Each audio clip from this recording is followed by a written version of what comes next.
ہمارے علم میں ہیں، آپ ہماری حفاظت میں ہیں.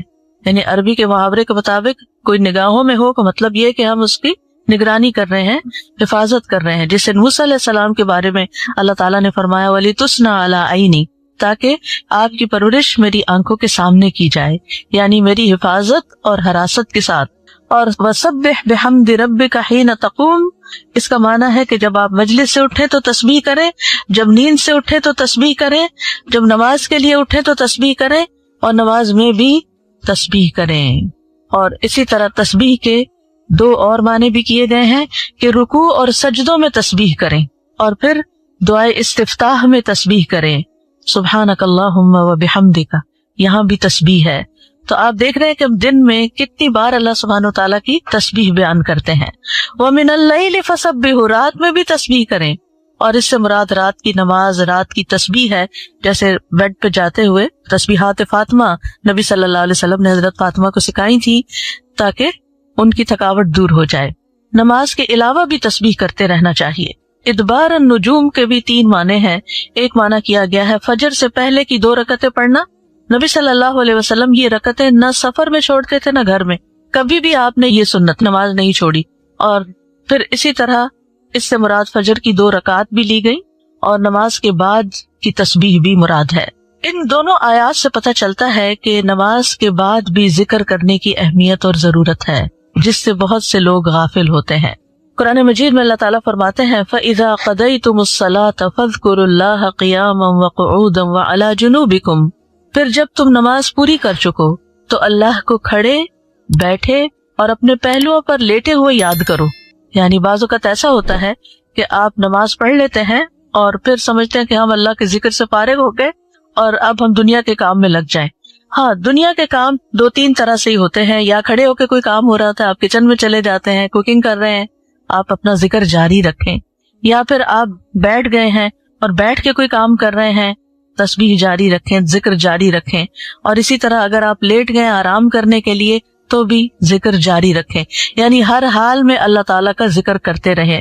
اسی طرح سورہ جمعہ میں اللہ تعالیٰ فرماتے ہیں فَإِذَا قُضِيَتِ الصَّلَاةُ فَانتَشِرُوا فِي الْأَرْضِ وَابْتَغُوا مِن فَضْلِ اللَّهِ وَاذْكُرُوا اللَّهَ كَثِيرًا لَعَلَّكُمْ تُفْلِحُونَ. پھر جب نماز پوری کر لی جائے تو زمین میں پھیل جاؤ اور اللہ کے فضل سے تلاش کرو، یعنی اپنے دنیا کا کام کاروبار کرو اور اللہ کو بہت یاد کرو. یعنی اپنے بزنس آورز میں بھی، اپنی جاب پر بھی اللہ کو نہیں بھولنا. کیوں؟ لعلکم تفلحون، تاکہ تم فلاح پاؤ، کامیاب ہو جاؤ. تو اصل چیز کیا ہے کہ انسان پوری سچائی کے ساتھ، سنسیئرٹی اور اخلاص کے ساتھ اللہ سبحانہ و تعالیٰ کی طرف متوجہ ہو، اس کی عبادت کرتا رہے، اس کے دین کی طرف لوگوں کو بلاتا رہے. اور اگر اس دوران کچھ ایسے حالات پیش آ جائیں کہ آپ سے وہ سارے کام اور وہ سب چیزیں چھوٹ جائیں جو آپ کی زندگی کا ایک بہت بڑا مقصد ہو یا پیشن ہو آپ کا، تو بھی صبر سے کام لے کر اچھی امید رکھیں. مایوسی کسی بھی حال میں نہیں، کیونکہ اللہ سبحانہ وتعالیٰ کے ہر فیصلے میں خیر ہوتی. جہاں انسان دعوت دین کا کام کر کے باہر نکل کر بہت کچھ سیکھتا ہے، وہاں بعض اوقات ایسی تنہائی میں بھی اور سب سے کٹ کر بھی بہت کچھ سیکھتا ہے، اور اس میں اور زیادہ اللہ سبحانہ وتعالیٰ کے ساتھ خالص ہو جاتا ہے. وہ ذاتی عبادات پر زیادہ فوکس کر لیتا ہے. واقعہ طائف. نبوت کے 10ویں سال نبی کریم صلی اللہ علیہ وسلم اسلام کی دعوت کے لیے بیرون مکہ طائف تشریف لے گئے. آپ صلی اللہ علیہ وسلم کے ہمراہ آپ کے آزاد کردہ غلام زید بن حارثہ بھی تھے. راستے میں جس قبیلے کے پاس سے بھی گزر ہوتا اسے پرنور راستے کی طرف دعوت دیتے، یعنی اسلام کی دعوت دیتے. طائف پہنچ کر قبیلہ ثقیف کے 3 سردار بھائیوں کو اسلام کی دعوت دی، لیکن تینوں نے انکار کر دیا. نبی اکرم صلی اللہ علیہ وسلم یکے بعد دیگرے ایک ایک سردار کے پاس دعوت کے لیے تشریف لے جاتے، لیکن ان سب کا ایک ہی جواب تھا کہ تم ہمارے شہر سے نکل جاؤ. چنانچہ نبی اکرم صلی اللہ علیہ وسلم جب 10 دن کے قیام کے بعد واپس مکہ تشریف لانے لگے تو یہ اوباش آپ کو گالیاں دینے لگے. تالیاں پیٹنے اور شور مچانے کے ساتھ ساتھ وہ آپ کو پتھر مارتے جاتے. اگرچہ زید ڈھال بن کر پتھروں کو روکنے کی کوشش کر رہے تھے، لیکن اس کے باوجود نبی صلی اللہ علیہ وسلم کے پاؤں پر اتنے زخم آئے کہ دونوں جوتے خون سے تر بتر ہو گئے. نیز زید رضی اللہ عنہ کے سر پر بھی کئی جگہ چوٹ آئی. بالآخر جب آپ صلی اللہ علیہ وسلم نے مجبور ہو کر بنو ربیہ کے باغ میں پناہ لی تو یہ لوگ واپس چلے گئے. اسی موقع پر آپ نے دعا فرمائی جو دعائے مستضعفین کے نام سے مشہور ہے. پھر عام الحزن.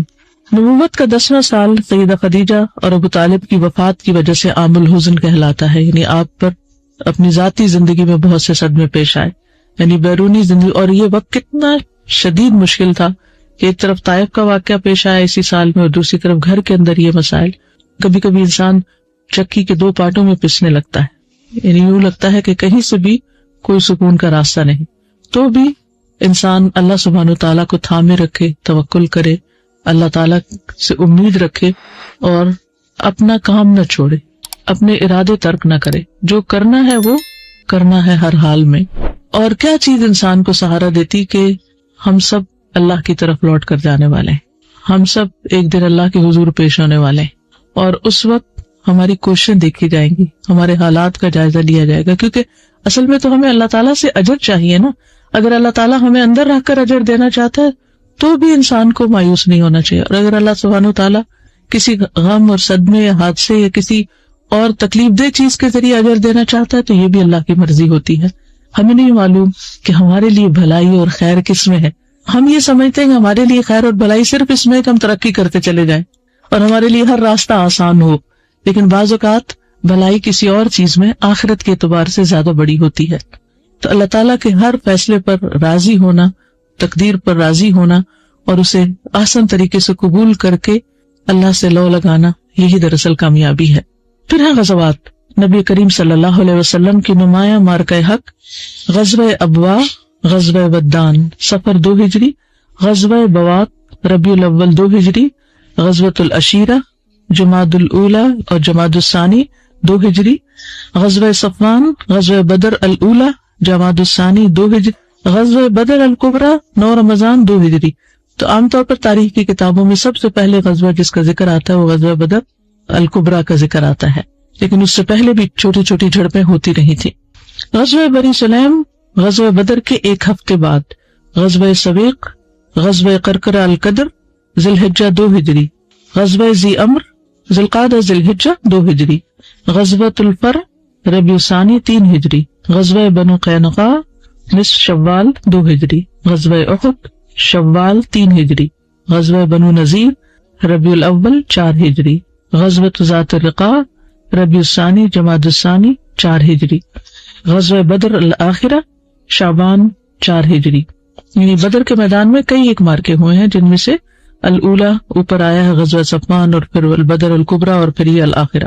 غزوہ دونۃ الجندل ربیع الاول 5 ہجری، غزوہ خندق شوال 5 ہجری، غزوہ بنو قریظہ ذی القعدہ 5 ہجری، غزوہ بنو لحیان جمادی اولی یا جمادی الاول. اصل میں اردو میں لکھتے جمادی الاول، لیکن عربی میں جو سیکنڈ لکھا بنا جمادی اولی پڑھا جاتا ہے. 6 ہجری، غزوہ بنو المستلق شعبان 6 ہجری، غزوہ حدیبیہ ذی القعدہ 6 ہجری، غزوہ ذی قرد غزوہ خیبر سے 3 دن پہلے، غزوہ خیبر محرم 7 ہجری، غزوہ موتا جمادی الاول 8 ہجری، غزوہ فتح مکہ رمضان 8 ہجری، غزوہ حنین شوال 8 ہجری، غزوہ طائف شوال 8 ہجری، غزوہ تبوک رجب 9 ہجری. آپ صلی اللہ علیہ وسلم کے فضائل آپ دیکھیے کہ کتنے غزوات ہیں نا، اور سریات بھی ہیں جس میں آپ صلی اللہ علیہ وسلم صحابہ کرام کو بھیجتے رہے، اور یہ سب کچھ مدنی دور میں پیش آیا. مدنی دور کے کل کتنے سال تھے؟ 10 سال تھے. 10 سال میں کتنی جنگیں پیش آئیں، ایک کے بعد ایک. یعنی کہیں چین تھا، کہیں امن تھا، کہیں سکون کی زندگی تھی، اور ہم چھوٹی سی مشکل سے گھبرا جاتے ہیں. تو اگر ہم واقعی آپ صلی اللہ علیہ وسلم کی امت ہیں اور آپ کے طریقوں پر چلنا چاہتے ہیں تو پھر آپ ہی کی زندگی ہمارے لیے رہنمائی ہے. تو ہم بڑی اچھی طرح آسانی سے آیت پڑھ جاتے ہیں، لقد کان لکم فی رسول اللہ اسوۃ حسنہ، لیکن ایک چھوٹی سی مشکل پر بھی گھبرا اٹھتے ہیں اور سوچتے ہیں کہ ہے کوئی جائے فرار، ہے کوئی جائے پناہ. تو جائے پناہ تو صرف اللہ کے پاس ہے، اور وہ پناہ جب ہی ملے گی جب اس کو راضی کریں گے. جی آپ کچھ کہنا چاہ رہے ہیں؟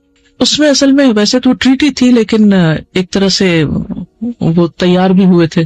یہ جنگ ہوئی نہیں تھی، لیکن اس کے علاوہ بھی مشکلات آئے. بچے سارے فوت ہوئے، یعنی بیٹے فوت ہو گئے، بیٹیاں فوت ہوئی سوائے حضرت فاطمہ کے. اور اس سے پہلے مکہ میں بیٹیوں کو طلاق بھی ہوئی، اور وہ بھی مشن ہی کی خاطر، مقصد ہی کی خاطر. اور پھر کل ہم نے پڑھا اکثر بھوکے رہتے تھے، یعنی کھانے کو بھی پورا نہیں ہوتا تھا. اتنے ساتھی بھی شہید ہوئے، قریبی بھی، اور فوتیاں بھی ہوئی، اور شادیاں بھی ہوئی، سب کچھ ہوا، لیکن کام نہیں چھوٹا، کیونکہ آخرت کے لیے جی رہے تھے. آپ اور آپ کے سارے ساتھی اپنی اسٹرگل میں کامیاب ہوئے، اور آج وہ آرام کر رہے ہیں اور کل قیامت کے دن سرخرو ہوں گے انشاءاللہ. اور کتنا بہترین سودا کیا انہوں نے اپنی زندگیوں کا کہ آخرت کے لیے جیے. فضائل: آدم کی تخلیق سے پہلے ہی آپ صلی اللہ علیہ وسلم کا نبی ہونا لکھا جانا، یعنی جہاں مشکلات تھی وہاں آپ کے رتبے بھی بہت بلند ہوئے. تو کیا کیا آپ کو مقامات ملے؟ سب سے پہلے تو یہ کہ آپ کا نبی ہونا اور خاتم النبیین ہونا اور نبیوں کا سردار ہونا اور نبوت کا تعین ہونا بہت آغاز میں ہی. رسول اللہ صلی اللہ علیہ وسلم نے فرمایا انی عند اللہ فی ام الکتاب لخاتم النبیین وان آدم لمنجدل فی طینتہ وسأنبئکم بتأویل ذلک دعوت ابی ابراہیم وبشارت عیسیٰ قومہ ورؤیا امی التي رأت انہ خرج منہا نور اضاءت لہ قصور الشام. بے شک میں ام الکتاب میں، ام الکتاب کیا ہے؟ لوح محفوظ. اس وقت بھی خاتم النبیین تھا جبکہ آدم ابھی گارے میں ہی لتڑے ہوئے تھے، یعنی ابھی آدم پیدا بھی نہیں ہوئے تھے. اور میں تمہیں اس کی حقیقت بتاتا ہوں، میں اپنے والد ابراہیم کی دعا، عیسیٰ کی بشارت ہوں جو انہوں نے اپنی قوم کو دی، اور اپنی والدہ کا خواب ہوں جو انہوں نے دیکھا تھا کہ ان سے ایک روشنی نکلی ہے جس سے ملک شام کے محلات روشن ہو گئے ہیں. بہترین زمانہ جس میں آپ بھیجے گئے. رسول اللہ صلی اللہ علیہ وسلم نے فرمایا بعثت من خیر قرون بنی آدم قرنا فقرنا حتی کنت من القرن الذی کنت منہ. مجھے بنی آدم کے بہترین زمانے میں بھیجا گیا ہے، زمانے پر زمانہ گزرتا گیا یہاں تک کہ وہ زمانہ آ گیا جس میں میں ہوں. یعنی پوری تاریخ جو انسانیوں کی اول سے لے کے آخر قیامت تک، ان میں سب سے بہترین وقت جو تھا وہ نبی صلی اللہ علیہ وسلم کا تھا. بہترین خاندان. سیدنا واثلہ بن اسقا فرماتے ہیں کہ میں نے رسول اللہ صلی اللہ علیہ وسلم کو فرماتے ہوئے سنا اللہ عز و جل نے اسماعیل علیہ السلام کی اولاد میں سے کنانہ کو چنا، اور کنانہ میں سے قریش کو چنا، اور قریش میں سے بنی ہاشم کو چنا، اور بنی ہاشم میں سے مجھے چنا. نبی کریم صلی اللہ علیہ وسلم کی شریعت کا کچھ حصہ آسمانوں پر فرض کیا گیا. سیدنا ابن مسعود رضی اللہ عنہما کہتے ہیں وَأُعْطِيَ رَسُولُ اللَّهِ صلی اللہ علیہ وسلم ثلاثا أُعْطِيَ الصَّلَوَاتِ الْخَمْسَ وَأُعْطِيَ خَوَاتِيمَ سُورَةِ الْبَقَرَةِ وَغُفِرَ لِمَن لَّمْ يُشْرِكْ بِاللَّهِ مِنْ أُمَّتِهِ شَيْئًا الْمُقْحِمَاتُ. رسول اللہ صلی اللہ علیہ وسلم کو معراج کی رات آپ کو 3 چیزیں عطا کی گئی، 5 نمازیں، سورۃ البقرہ کی آخری آیات، اور آپ کی امت میں سے اس شخص کے تباہ کرنے والے گناہوں کو بخش دیا جائے گا جو اللہ کے ساتھ کسی کو شریک نہیں کرتا. آپ صلی اللہ علیہ وسلم کو سورۃ البقرہ کی آخری 2 آیات دی گئیں تو اس کے بارے میں آپ صلی اللہ علیہ وسلم نے فرمایا مجھے سورۃ البقرہ کی آخری آیات عرش کے نیچے ایک خزانے سے دی گئی ہیں جو مجھ سے پہلے کسی نبی کو نہیں دی گئی. آپ نے تمام انبیاء کی امامت کروائی. رسول اللہ صلی اللہ علیہ وسلم نے فرمایا میں نے خود کو حتیم میں دیکھا. حتیم کیا ہے؟ کعبہ کے آس پاس جو سیمی سرکل علاقہ ہے، ایریا ہے. میں نے خود کو حتیم میں دیکھا اور قریش مجھ سے میری سیر کا حال پوچھ رہے تھے، یعنی معراج کا. تو انہوں نے بیت المقدس کی کئی چیزیں پوچھی جن کو میں بیان نہ کر سکا کہ اگر تم وہاں گئے تھے تو کیا دیکھا. مجھے بڑا رنج ہوا، ایسا رنج کبھی نہیں ہوا تھا، کیونکہ آپ کو یہ نہیں پتا تھا کہ مجھے واپس جا کے اسے ڈسکرائب کرنا ہے، تو آپ نے اس نگاہ سے تو نہیں سب چیزیں دیکھی تھی نا. پھر اللہ نے بیت المقدس کو اٹھا کر میرے سامنے کر دیا اور میں اس کو دیکھنے لگا. اب جو بات وہ پوچھتے تھے میں بتا دیتا. میں نے خود کو انبیاء کی جماعت میں پایا. میں نے دیکھا کہ موسیٰ کھڑے نماز پڑھ رہے ہیں. وہ میانہ تن و توش کے اور گٹھے ہوئے جسم کے شخص ہیں جیسے شنوعہ کے لوگ ہوتے ہیں. ایک قبیلے کی طرف آپ نے ان کی شکل و صورت کی مثال دے کے سمجھایا. اور عیسیٰ علیہ السلام کھڑے نماز پڑھ رہے ہیں. ان سے سب سے زیادہ مشابہ عروہ بن مسعود ثقفی ہیں، صحابی ہیں یہ رضی اللہ عنہ. اور ابراہیم علیہ السلام کو دیکھا کہ کھڑے نماز پڑھ رہے ہیں. ان کے سب سے زیادہ مشابہ تمہارے ساتھی ہیں، یعنی آپ صلی اللہ علیہ وسلم خود. نماز کا وقت ہوا تو میں نے ان کی امامت کروائی. نبی کریم صلی اللہ علیہ وسلم پر نازل کردہ دین کی حفاظت. اللہ تعالیٰ کا ارشاد ہے انا نحن نزلنا الذکر وانا لہ لحافظون. اصل میں قرآن مجید کی حفاظت ہونا چاہیے. ہاں بے شک، اور قرآن مجید کے ذریعے پھر دین کی حفاظت ہوئی. بے شک ہم ہی نے اس ذکر یعنی قرآن کو نازل کیا اور یقیناً ہم ہی اس کی حفاظت کرنے والے ہیں. تمام انسانوں کے لیے رسول، یہ آپ کی خاص خصوصیات ہیں. وما ارسلناک الا کافۃ للناس بشیرا ونذیرا. اور ہم نے آپ کو تمام انسانوں کے لیے خوشخبری دینے والا اور خبردار کرنے والا بنا کر بھیجا. رسول اللہ صلی اللہ علیہ وسلم نے فرمایا یا ایھا الناس انما انا رحمت مہدات، اے لوگوں میں مجسم رحمت بن کر آیا ہوں جو ایک ہدیہ ہے، یعنی تمام انسانیت یا تمام مخلوق کے لیے۔ آپ صلی اللہ علیہ وسلم پر ایمان لانا واجب ہے۔ رسول اللہ صلی اللہ علیہ وسلم نے فرمایا والذی نفس محمد بیدہ لا يسمع بی احد من هذه الامة یہودی ولا نصرانی ثم يموت ولم يؤمن بالذی ارسلت به الا كان من اصحاب النار، قسم ہے اس ذات کی جس کے ہاتھ میں محمد صلی اللہ علیہ وسلم کی جان ہے، اس امت کا کوئی بھی یہودی اور نصرانی جو میری بات سنے جس کے ساتھ میں بھیجا گیا ہوں اور وہ اس پر ایمان لائے بغیر فوت ہو جائے تو وہ جہنم والوں میں سے ہوگا۔ تو یہ پیغام سب تک پہنچانا کتنا ضروری ہے ان سب کے فائدے کے لیے۔ آپ صلی اللہ علیہ وسلم کی بعثت اہل ایمان پر احسان عظیم ہے۔ اللہ تعالیٰ فرماتے ہیں لقد من اللہ علی المؤمنین اذ بعث فیہم رسولا من انفسہم یتلو علیہم آیاتہ ویزکیہم ویعلمہم الکتاب والحکمۃ وَإِن كَانُوا مِن قَبْلُ لَفِي ضَلَالٍ مُبِينٍ، در حقیقت اہل ایمان پر تو اللہ تعالیٰ نے بہت بڑا احسان کیا کہ ان کے درمیان خود انہی میں سے ایک رسول مبعوث فرمایا جو اس کی آیات ان پر پڑھتا ہے اور ان کا تزکیہ کرتا ہے اور ان کو کتاب اور دانائی کی تعلیم دیتا ہے، حالانکہ اس سے پہلے یہ لوگ کھلی گمراہی میں پڑے ہوئے تھے۔ قرآن مجید میں بے شمار نعمتوں کا ذکر کیا گیا ہے، لیکن اس نعمت کو بطور خاص بیان کیا گیا ہے کہ یہ اللہ تعالیٰ کی ایک نعمت ہے۔ بہترین دل کے حامل تھے آپ۔ سیدنا ابن مسعود فرماتے ہیں کہ بے شک اللہ تعالیٰ نے بندوں کے دلوں پر نظر فرمائی تو محمد صلی اللہ علیہ وسلم کے دل کو سب لوگوں کے دلوں سے زیادہ بہتر پایا، تو اللہ تعالیٰ نے انہی کو اپنے لیے منتخب فرما لیا اور انہیں پیغمبری کا شرف عطا کر کے مبعوث فرمایا۔ پھر محمد صلی اللہ علیہ وسلم کے دل کے بعد دوبارہ بندوں کے دلوں پر نظر فرمائی تو صحابہ کرام کے دلوں کو سب لوگوں کے دلوں سے بہتر پایا، تو اللہ تعالیٰ نے انہیں اپنے نبی کا وزیر بنا دیا جو اس کے دین کی بقا کے لیے قتال کرتے ہیں۔ چنانچہ جب مسلمان کسی چیز کو اچھا سمجھے تو وہ اللہ کے نزدیک بھی اچھی ہے، اور جو چیز ان کی نگاہوں میں یعنی صحابہ یعنی ان کی نگاہوں میں بری ہوئی تو وہ اللہ کے نزدیک بھی بری ہوگی۔ اسی لیے ہم جب دین کو سمجھتے ہیں تو قرآن اور سنت کے بعد کس کی زندگی سے سمجھتے ہیں؟ صحابہ کی زندگی سے، اور پھر تابعین اور تبع تابعین تک، کیونکہ خیر القرون قرنی ثم الذین یلونہم ثم الذین یلونہم۔ سراپا رحمت، اللہ تعالیٰ کا ارشاد ہے وما ارسلناک الا رحمۃ للعالمین، اور ہم نے آپ کو تمام جہان والوں کے لیے رحمت بنا کر بھیجا۔ آپ صلی اللہ علیہ وسلم کی حیات مبارکہ تمام مخلوق یعنی جن و انس اور دیگر مخلوقات کے لیے ایک رحمت تھی، مثلاً مومنوں کے لیے ہدایت کے ساتھ رحمت کی شکل میں، یعنی ہدایت جو دی آپ نے ان کو وہ رحمت تھی۔ منافقوں کے لیے قتل سے امان کی صورت میں، کافروں کے لیے عذاب میں تاخیر کے حوالے سے۔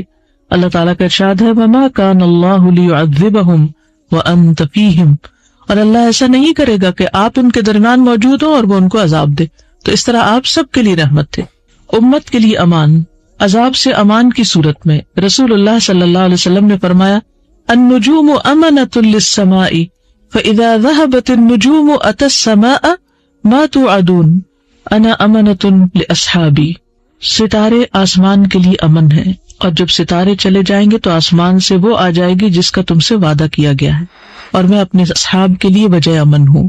ازواج النبی صلی اللہ علیہ وسلم امت کی مائیں۔ اللہ تعالیٰ کا ارشاد ہے النبی اولی بالمؤمنین من انفسہم وازواجہ امہاتہم، بلا شبہ نبی اہل ایمان کے لیے ان کی اپنی ذات پر مقدم ہے اور آپ کی بیویاں ان کی مائیں ہیں۔ یہ جو پیچھے بات کی گئی ہے نا کہ ستارے آسمان کے لیے امن ہے، تو اس کا مطلب یہ ہے کہ ستارے کب جائیں گے؟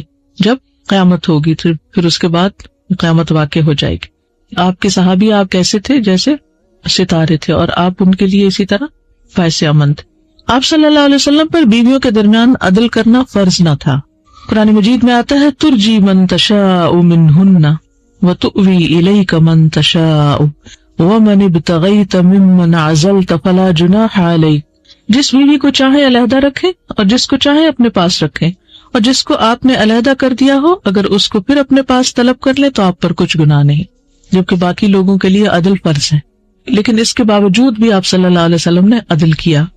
آپ صلی اللہ علیہ وسلم کی شریعت قیامت تک رہے گی۔ رسول اللہ صلی اللہ علیہ وسلم نے فرمایا والذی نفس محمد بیدہ لو بدا لکم موسیٰ فاتبعتموہ وَتَرَكْتُمُونِي لَضَلَلْتُمْ عَنْ سَوَاءِ السَّبِيلِ وَلَوْ كَانَ حَيًّا وَأَدْرَكَ نُبُوَّتِي لَاتَّبَعَنِي۔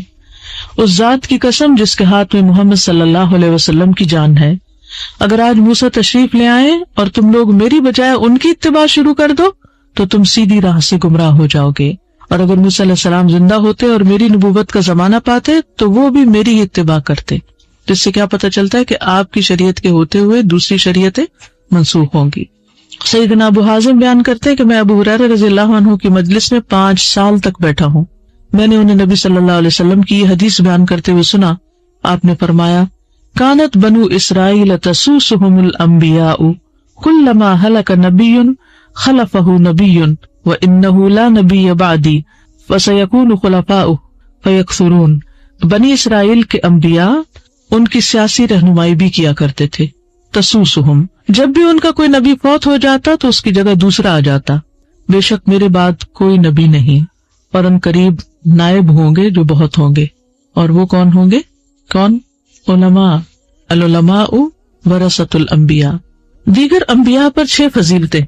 رسول اللہ صلی اللہ علیہ وسلم نے فرمایا، فضلت علی الانبیاء ب6 اعطیت جوامع الکلم ونصرت بالرعب وأحلت لي المغانم وجعلت لي الأرض طهورا ومسجدا وأرسلت إلى الخلق كافة وختم بي النبيون۔ مجھے انبیاء پر 6 باتوں میں فضیلت دی گئی ہے، مجھے جامع کلمات دیے گئے ہیں، دشمن پر روک کے ساتھ میری مدد کی گئی ہے، میرے لیے مال غنیمت حلال کیا گیا جو کہ پہلی امتوں کے لیے نہیں تھا، ساری زمین میرے لیے پاک اور مسجد بنائی گئی ہے، مجھے ساری مخلوق کی طرف رسول بنا کر بھیجا گیا ہے، اور نبوت کا سلسلہ مجھ پر ختم کر دیا گیا۔ اللہ کے دوست رسول اللہ صلی اللہ علیہ وسلم نے فرمایا، الا انی ابرأ الی کل خل من خلہ ولو کنت متخذا خلیلا لاتخذت ابا بکر خلیلا ان صاحبکم خلیل اللہ۔ آگاہ ہو جاؤ، بے شک میں ہر ایک دوست کی دوستی سے برات کا اعلان کرتا ہوں، اور اگر میں کسی کو اپنا دلی دوست بناتا تو ابو بکر کو بناتا، لیکن تمہارے ساتھی یعنی محمد صلی اللہ علیہ وسلم اللہ کے دوست ہیں، تو اس لیے بندوں کی دوستی نہیں۔ شاہد، بشیر اور نذیر۔ اللہ تعالیٰ کا ارشاد ہے، یا ایھا النبی انا ارسلناک شاہدا ومبشرا ونذیرا۔ اے نبی، ہم نے آپ کو گواہی دینے والا، خوشخبری دینے والا اور خبردار کرنے والا بنا کر بھیجا۔ روشن چراغ۔ اللہ تعالیٰ کا ارشاد ہے، وَدَاعِيًا إِلَى اللَّهِ بِإِذْنِهِ وَسِرَاجًا مُنِيرًا، اور اللہ کے اذن سے اللہ کی طرف دعوت دینے والا اور روشن چراغ بنا کر بھیجا ہے۔ بلند ذکر۔ اللہ تعالیٰ فرماتے ہیں، وَرَفَعْنَا لَكَ ذِكْرَكَ، اور ہم نے آپ کا ذکر بلند کیا۔ سیدنا ابن عباس رضی اللہ عنہما نے اس آیت کا مطلب بیان کرتے ہوئے کہا کہ آذان، اقامت، تشہد، جمعہ اور عیدین کے خطبوں نیز خطبہ نکاح میں مشرق سے مغرب تک اللہ تعالیٰ کے نام کے ساتھ آپ صلی اللہ علیہ وسلم کا نام لیا جاتا ہے۔ یہ بھی کہا گیا کہ اس سے مراد ہے کہ ہم نے آپ کا ذکر فرشتوں کے ہاں، آسمانوں میں اور زمین میں اور مومنوں کے نزدیک، اور قیامت کے دن بھی آپ کا ذکر بلند کریں گے، اور آپ کو بلند درجات اور مقام محمود سے نوازا جائے گا انشاءاللہ۔ اگلے پچھلے قصور معاف کر دیے گئے آپ کے۔ اللہ سبحانہ وتعالیٰ کا ارشاد ہے، انا فتحنا لک فتحا مبینا لیغفر لک اللہ ما تقدم من ذنبک وما تأخر۔ بے شک ہم نے آپ کو کھلی فتح عطا فرمائی تاکہ اللہ آپ کی اگلی پچھلی تمام کمی بیشی سے درگزر فرمائے۔ خاتم النبیین۔ رسول اللہ صلی اللہ علیہ وسلم نے فرمایا، مثلی ومثل الانبیاء من قبلی کمثل رجل بنا بنیانا فاحسنہ واجملہ الا موضع لبنۃ من زاویۃ من زوایاہ فجعل الناس یطوفون به ویعجبون له ویقولون هلا وضعت هذه اللبنة قال فأنا اللبنة وأنا خاتم النبیین۔ میری مثال اور مجھ سے پہلے انبیاء کی مثال ایسی ہے جیسے کسی شخص نے ایک عمارت بنائی ہو اور اسے بہترین اور خوبصورت بنایا ہو، لیکن اس کے گوشوں میں سے کسی ایک گوشے یعنی کونے میں ایک اینٹ کی جگہ چھوڑ دی، تو لوگ اس کے ارد گرد چکر لگاتے ہیں اور تعجب کرتے ہوئے کہتے ہیں کہ یہ اینٹ کیوں نہیں رکھی گئی؟ آپ صلی اللہ علیہ وسلم نے فرمایا، تو میں وہ آخری اینٹ ہوں اور میں ہی آخری نبی ہوں۔ اور اس طرح نبوت کی عمارت آپ سے مکمل ہو گئی۔ رسول اللہ صلی اللہ علیہ وسلم کو جنت اور دوزخ کا دکھایا جانا. حدیث معراج میں سیدنا حذیفہ بن یمان سے روایت ہے، وہ کہتے ہیں فَلَمْ يُزَائِلْ ظَهْرَهُ هُوَ وَجِبْرِيلُ حَتَّى أَتَيَا بَيْتَ الْمَقْدِسِ وَفُتِحَتْ لَهُمَا أَبْوَابُ السَّمَاءِ وَرَأَيَا الْجَنَّةَ وَالنَّارَ. رسول اللہ صلی اللہ علیہ وسلم اور جبریل علیہ السلام اس براق کی پیٹھ سے جدا نہیں ہوئے یہاں تک کہ وہ دونوں بیت المقدس پہنچے، یعنی درمیان میں کہیں سٹاپ نہیں لیا. ان دونوں کے لیے آسمان کے دروازے کھول دیے گئے، پھر ان دونوں نے جنت اور جہنم کو دیکھا. تمام قسم کی تعریف اللہ کے لیے ہے جو اپنی رحمت اور اپنے فضل کے ساتھ عطا کرنے والا ہے، جو اپنی حکمت اور عدل و انصاف کے ساتھ محروم رکھنے والا ہے. میں اللہ سبحانہ و تعالیٰ کی حمد کرتی ہوں جس کے حکم کو کوئی ٹال نہیں سکتا اور اس کے فیصلے کے لیے کوئی رکاوٹ نہیں بن سکتا. پچھلے سبق کا خلاصہ یہ ہے کہ ہم نے حاملین قرآن کے اخلاق کا بیان پڑھا کہ حاملین قرآن کو چاہیے کہ وہ قرآن کو اپنے دل کی بہار بنائے، یعنی قرآن بوجھ نہ ہو، قرآن خوشی کا سبب ہو، قرآن کے آداب اور اخلاق کو اپنائے، یعنی چلتا پھرتا قرآن ہو، صرف سینے میں نہ ہو، اعضاء پر بھی اس کا اثر نظر آئے. اللہ کا تقوی اختیار کرے چھپے اور اعلانیہ، یعنی لوگوں کے سامنے بھی اللہ سے ڈرتا ہو اور تنہائی میں بھی اللہ سے ڈرتا ہو. پھر اپنے کھانے پینے، لباس اور کمائی میں ورع اختیار کرے، اپنے نفس کی اصلاح کرے، اپنی زبان کی حفاظت کرے، علم کی بنا پر گفتگو کرے یا خاموش رہے، لایانی گفتگو سے اجتناب کرے، یعنی بیکار اور فضول کے ہنسی مذاق میں نہ پڑے. آج ہم پڑھیں گے پیج 26 سے قلیل الضحک فیما یضحک فیہ الناس لسوء عاقبۃ الضحک ان سر بشیء مما یوافق الحق تبسم یکرہ المزاح خوفا من اللعب فان مزح قال حقا باسط الوجہ طیب الکلام. جن باتوں میں لوگ ہنستے ہیں ان میں بہت کم ہنسے، یہ حامل قرآن ہوتا ہے. یعنی کہ لوگ ہنس رہے ہیں بے وقوفی کے ساتھ تو وہ بھی ساتھ بے وقوف بن جائے، کیونکہ ہنسنے کا انجام برا ہے. اگر انسان کسی چیز کے ساتھ خوش ہو جو حق کے موافق ہو، یعنی خوش اس بات میں ہونا چاہیے جو حق کے موافق ہے، تو وہ صرف مسکرائے. کھیل کود میں داخل ہونے کے ڈر کی وجہ سے ہنسی مذاق کرنا ناپسندیدہ ہے. بس اگر کوئی کسی سے مزاح کرے تو سچی بات کرے اور خندہ پیشانی کے ساتھ اس کے چہرے پر مسکراہٹ ہو اور اس کا کلام عمدہ اور پاکیزہ ہو. تو فرمایا کہ قلیل الضحک فیما یضحک فیہ الناس. قلیل الضحک یعنی کم ہنسنے والا ہو ان باتوں میں جن پہ لوگ ہنستے ہیں. عام طور پر لوگ ان باتوں میں ہنستے ہیں، کسی دوسرے پہ ہنسنا، کوئی جھوٹی بات کر کے کسی کا مذاق اڑا کے ہنسنا، کیونکہ ان باتوں کا انجام برا ہے. لسوء عاقبۃ الضحک، کیونکہ ایسی ہنسی جو ہے وہ انسان کے لیے خرابی لاتی ہے، اس کے انجام کی بربادی لاتی ہے، اس میں فائدہ کچھ نہیں. تو یاد رکھے کہ ہنسنے اور کہے لگانے کو زندگی کا مقصد بنا لینا سخت نقصان دہ ہے. اکثر لوگوں کی عادت ہوتی ہے کہ وہ خود بھی ہنستے ہیں، دوسروں کو بھی ہنساتے ہیں، کوئی بات ہنسنے کی ہو یا نہ ہو. تو یہ انسان کے لیے فائدہ مند عادت نہیں، کیونکہ کثرت کے ساتھ جب انسان ہنسنے اور کہے لگانے کا عادی ہو جاتا ہے تو یہ چیز اس کی زندگی سے سنجیدگی، توازن اور اہم معاملات کو اہمیت دینے سے روک دیتی ہے. زیادہ ہنسنے سے دل بھی مردہ ہوتا ہے. ابو ہریرہ رضی اللہ عنہ سے روایت ہے کہ رسول اللہ صلی اللہ علیہ وسلم نے فرمایا زیادہ نہ ہنسو، کیونکہ زیادہ ہنسنا دل کو مردہ کر دیتا ہے. زیادہ ہنسنا دل کو مردہ کر دیتا ہے. پھر کہتے ہیں مؤلف ان سر بشیء مما یوافق الحق تبسم، اگر کسی چیز پر وہ خوش ہوتا ہے جو حق کے موافق ہے تو تبسم کرے، مسکرائے. یعنی مسکرانا پسندیدہ ہے، ہنسنا اور کہکے لگانا نہیں. تو اس سے یہ پتہ چلتا ہے کہ یہاں مصنف جو ہے مما یوافق الحق کی قید اور شرط لگا رہے ہیں. تو اس سے یہ پتہ چلتا ہے کہ جو چیز حق کے مطابق اور موافق نہ ہو اور جس میں اکثر لوگ مبتلا ہو جاتے ہیں، یعنی جھوٹ بول کے اور ہنسی مذاق کے طور پر جھوٹ بولنا اور بعض لوگوں کا مذاق اڑانا اور اس کے علاوہ بھی دیگر غلط باتوں پر ہنستے ہیں، کسی کی کمزوری پر، کسی کی نقل اتار کے، تو یہ حق کے مخالف ہوگا. تو اس کا انکار واجب ہے. یعنی اگر آپ کسی ایسی مجلس میں ہیں جس میں لوگ جھوٹی باتیں کر کے ہنس رہے ہیں تو آپ کو ہنسنا نہیں، کیونکہ آپ ان کے ساتھ شامل ہو جائیں گے اس جھوٹ میں. اسی طرح اگر کوئی کسی کا مذاق اڑا کے ہنس رہا ہے تو اس پر بھی نہیں ہنسنا، کیونکہ آپ بھی اس حرام میں شامل ہو جائیں گے. تو جھوٹ اور لوگوں کے مذاق اڑانے والی باتوں پر ہنسنے کی ممانعت ہے۔ اس کے برعکس اگر کوئی بات واقعی آپ کو خوش کر رہی ہے تو اس میں آپ تبسم کریں، کیونکہ مسکرانا صدقہ ہے۔ قال رسول اللہ صلی اللہ علیہ وسلم تبسمک فی وجہ اخیک لک صدقہ۔ رسول اللہ صلی اللہ علیہ وسلم نے فرمایا تمہارا اپنے بھائی کے سامنے مسکرانا بھی صدقہ ہے۔ خود نبی صلی اللہ علیہ وسلم کا طریقہ کیا تھا؟ قال ما كان ضحك رسول اللہ صلی اللہ علیہ وسلم الا تبسما۔ عبداللہ بن حارث رضی اللہ عنہ کہتے ہیں کہ رسول اللہ صلی اللہ علیہ وسلم کی ہنسی صرف مسکراہٹ ہوتی تھی، اور وہ بھی بے مقصد نہیں مسکراتے تھے، بیکار باتوں پر۔ مسند احمد کی روایت میں آتا ہے کان طویل الصمت قلیل الضحک، نبی صلی اللہ علیہ وسلم زیادہ وقت خاموش رہتے اور کم ہنستے تھے۔ وکان اصحابہ یذکرون عندہ الشعر واشیاء من امورہم فیضحکون وربما تبسم۔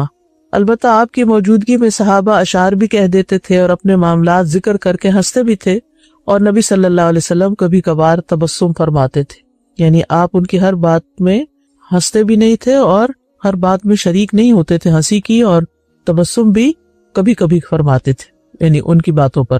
لیکن ویسے آپ صلی اللہ علیہ وسلم بہت زیادہ مسکرانے والے تھے، یعنی لوگوں کو دیکھ کر، لوگوں کے ساتھ ملاقات کے وقت۔ جریر بن عبداللہ البجلی کہتے ہیں ما حجبنی النبی صلی اللہ علیہ وسلم منذ اسلمت ولا رآنی الا تبسم فی وجہی۔ وہ کہتے ہیں کہ جب سے میں اسلام لایا، جریر بن عبداللہ البجلی، نبی صلی اللہ علیہ وسلم نے مجھے کبھی اپنے گھر آنے سے نہیں روکا، اور جب بھی آپ مجھ کو دیکھتے خوشی سے آپ مسکرانے لگتے۔ حالانکہ یہ بہت دیر سے اسلام لائے، لیکن آپ صلی اللہ علیہ وسلم ان سے بہت محبت کرتے تھے۔ پھر مؤلف کہتے ہیں یکرہ المزاح خوفا من اللعب وان مزح قال حقا، یعنی زیادہ مزاح کرنے کو ناپسند کرے، یکرہ یعنی قرآن کا حامل ناپسند کرے، المزاح ہنسی مزاح کو، کیوں؟ خوف من اللعب، اس بات سے ڈرتے ہوئے کہ اس ہنسی مذاق میں مشغول ہونا اس کو اس بات کی طرف منتقل نہ کر دے کہ اس کی زندگی کھیل کود بن جائے، یعنی وہ ہر معاملے میں ہی نان سیریس رویہ اختیار کر لے، کیونکہ وہ ایک مزاج بن جاتا ہے نا پھر انسان کا۔ فَإِن مَزَحَ قَالَ حَقًّا، اور اگر مزاح کرے تو سچی بات کرے، حق بات کرے، نہ حق بات سے نہ ہنسے اور نہ مزاح کرے۔ صحابہ نے کہا کہ یا رسول اللہ انک تداعبنا، قال انی لا اقول الا حقا۔ اے اللہ کے رسول صلی اللہ علیہ وسلم، آپ ہم سے ہنسی مذاق کرتے ہیں، یعنی آپ کبھی کبھی ہمیں چھیڑ چھاڑ کرتے ہیں۔ آپ نے فرمایا میں خوش طبعی اور مزاح میں بھی حق کے سوا کچھ نہیں کہتا، یعنی سچی بات کرتا ہوں، حق بات کرتا ہوں۔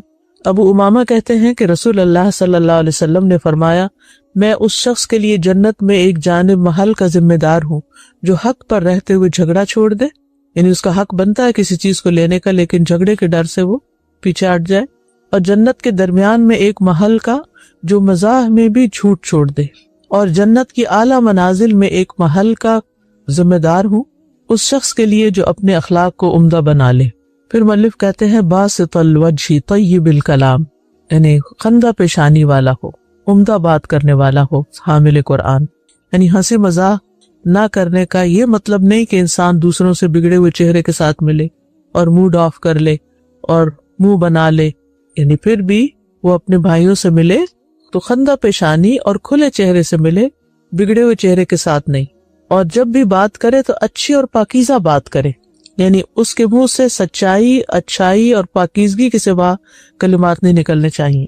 اور اس میں یہ نہیں کہ صرف باہر والوں کے ساتھ بلکہ اپنے گھر والوں میں بھی۔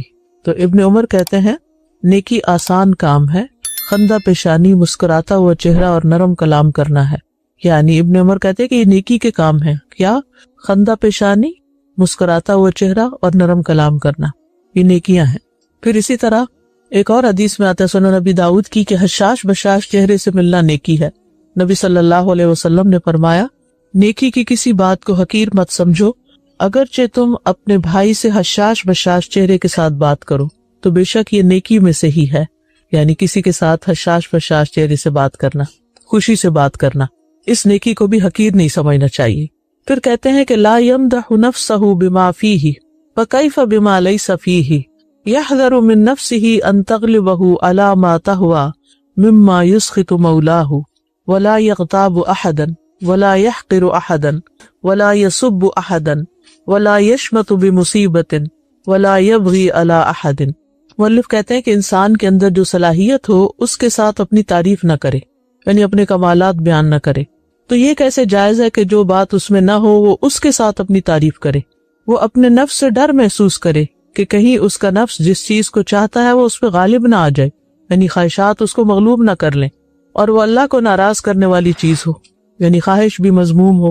اور کسی کی غیبت نہ کرے، کسی کو حقیر نہ جانے، کسی کو برا بھلا نہ کہے، کسی کی مصیبت پر خوشی کا اظہار نہ کرے، اور کسی پر ظلم و زیادتی نہ کرے. یہ صاحب قرآن کے اخلاق ہیں. اب اس کی شرح کیا ہے؟ لا يمدح نفسه بما فيه فكيف بما ليس فيه. تو حاملین قرآن اپنی صلاحیتوں کی تعریف نہ کریں خواہ وہ ان کے اندر موجود ہیں، اور وہ بات تو بیان ہی نہ کریں جو ان کے اندر ہے ہی نہیں، جو ہے ہی نہیں اس کا ذکر نہ کریں. اور یہ حامل قرآن کی بلند اور اعلیٰ صفات میں سے ہے کہ جو قابلیت اور صلاحیت اس کے اندر ہوتی ہے وہ اس پر اپنی تعریف نہیں کرتا. اور کہاں یہ کہ وہ کسی ایسی چیز کے ساتھ اپنی تعریف کرے جو اس میں ہے ہی نہیں. تو ایسا شخص ہمیشہ اپنے نفس کے خلاف جہاد کرنے والا ہوتا ہے، کیونکہ ان النفس لامارۃ بالسوء، کہ نفس انسان کو برائی پر اکساتا رہتا ہے اور بہت زیادہ اکساتا ہے. پھر یہ ہے کہ اپنے نفس کے معاملے میں خوف زدہ رہنے والا انسان ہوتا ہے، اس پر خوف ہوتا ہے کہ کہیں اس کام پر جو نفس چاہ رہا ہے اس کا نفس غالب نہ آ جائے اور وہ کام اللہ کو ناراض کرنے والا ہو. ولا یغتاب احدا، اور کسی کی غیبت نہیں کرتا. غیبت کیا ہے؟ کہ اپنے بھائی کا پس پشت اس طرح ذکر کرنا کہ جب اس کو معلوم ہو تو اس کو برا لگے. بعض اوقات ہم بات صحیح کر دیتے لیکن ہمارا لہجہ اچھا نہیں ہوتا، یا پھر یہ کہ جو عزت ہم اس کو سامنے دیتے ہیں وہ پیچھے نہیں دے رہے ہوتے.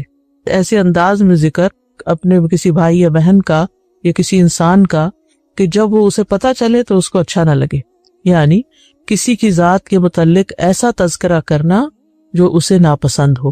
امام نووی کہتے ہیں بس غیبت یہ ہے کہ آپ کسی انسان میں موجود ایسی چیز کا ذکر کریں جسے وہ ناپسند کرتا ہو، چاہے وہ اس کے بدن میں ہو یا اس کے دین میں ہو یا اس کی دنیا میں ہو یا اس کے نفس میں ہو یا اس کی تخلیق میں ہو یا اس کے اخلاق میں ہو یا اس کے مال میں ہو یا اس کی اولاد میں ہو یا اس کے والدین میں ہو یا اس کی بیوی میں ہو یا اس کے خادم میں ہو یا اس کے غلام میں ہو یا اس کی پگڑی میں ہو یا اس کے کپڑے میں ہو یا اس کی چال میں ہو یا اس کی حرکت میں ہو یا اس کی کشادہ مسکراہٹ میں ہو یا اس کے گناہ میں ہو یا اس کے غصے میں ہو یا اس کی خوشی میں ہو یا اس کے علاوہ بھی اس سے تعلق رکھنے والی کسی چیز میں ہو.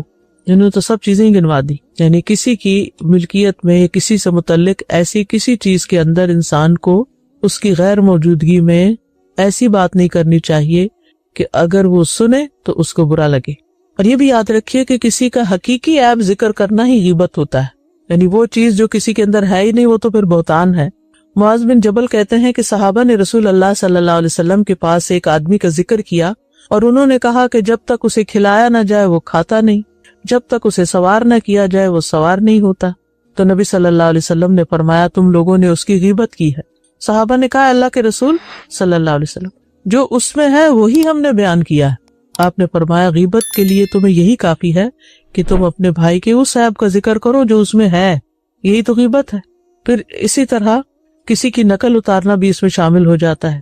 حضرت عائشہ سے مروی ہے کہ ایک مرتبہ انہوں نے نبی صلی اللہ علیہ وسلم کی موجودگی میں کسی عورت کی نقل اتاری اور اس کے ٹھگنے ہونے یعنی چھوٹے قد کا ہونے کا ذکر کیا تو آپ نے فرمایا تم نے اس کی غیبت کی.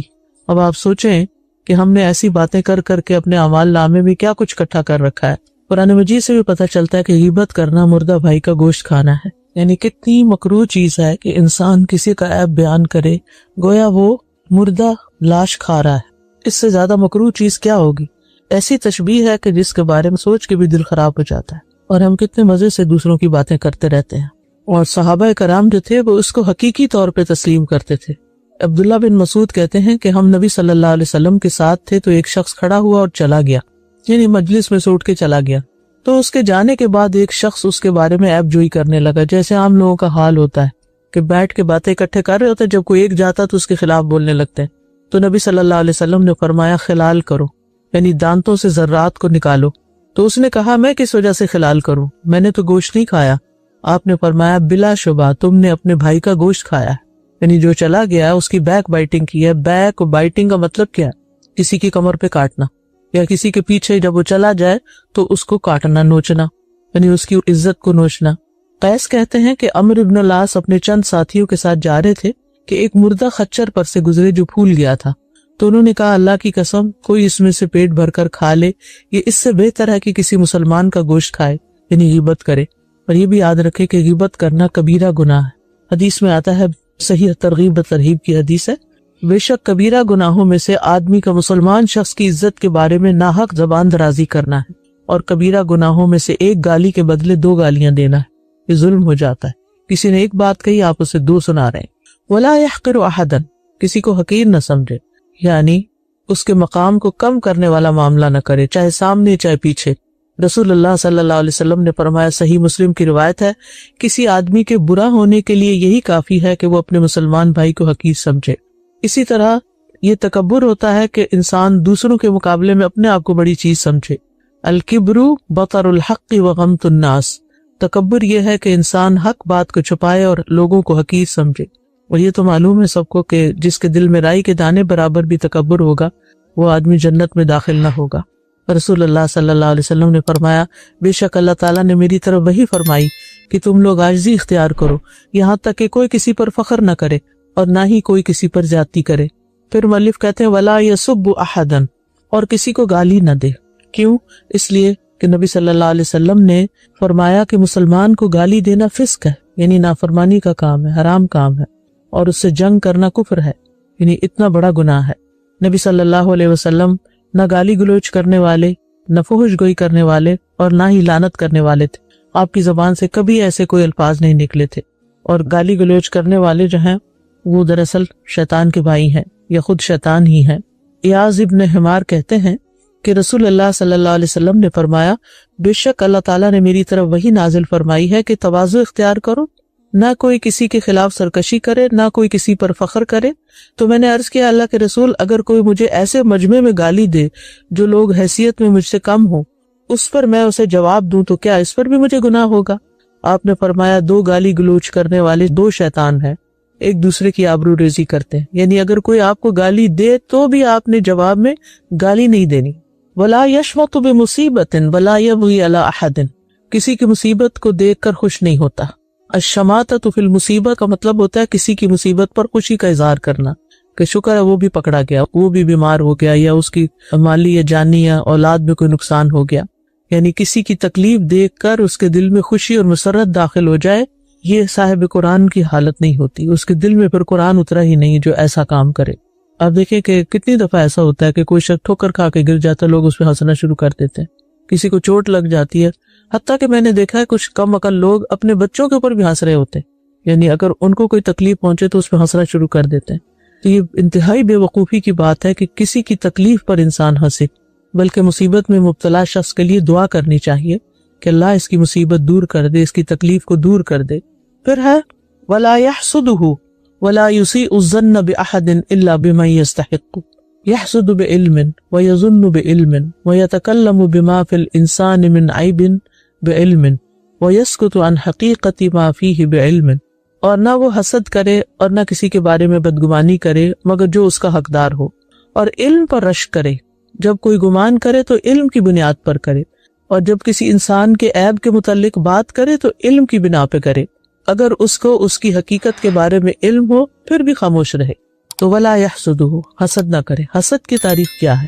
حسد یہ ہے کہ انسان یہ چاہے کہ دوسرے سے اس کی نعمت ختم ہو جائے، اور حاسد جو ہے یہ اللہ کی نعمت کا دشمن. عدو نعمت اللہ علی عبادہ، حاسد کے بارے میں کہا جاتا ہے کہ وہ بندوں پر اللہ کا دشمن ہے، کہ دراصل وہ بندوں کے ساتھ نہیں، اللہ کے ساتھ یا اللہ کی تقسیم پر ناراض ہو رہا ہے. حسد کے 3 درجے ہیں. علماء کہتے ہیں کہ پہلا درجہ یہ ہے کہ کسی مسلمان کو نعمت مل جائے تو وہ اس کو بری لگے، اس کو کیوں ملی. دوسرا درجہ اس بات کی آرزو کرے کہ اس کے بھائی سے وہ نعمت چھن جائے، اور یہ پہلے درجے سے زیادہ سنگین ہے.